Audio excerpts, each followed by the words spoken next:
The item card in Business Central is divided into different tabs, and on each tab you can open the tab, you can show more fields if you want to see all of the fields, and this gives you an overview of the item card. First of all, we have the item tabs, which includes general information on the item. Then we have the inventory tabs, which includes a lot of calculated fields displaying all the quantities on inventory, etc., and some basic information on the items.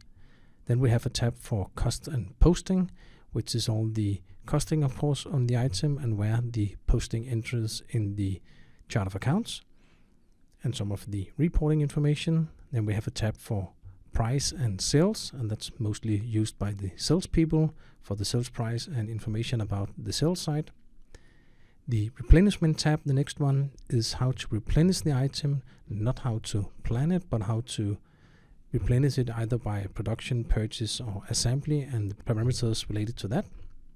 Then we have the planning tab, where we set up all the information used in the planning worksheets, the requisition worksheet.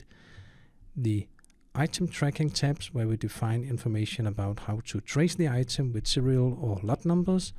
And in the end, the warehouse tab with information that can be used in the warehouse on how to handle the item.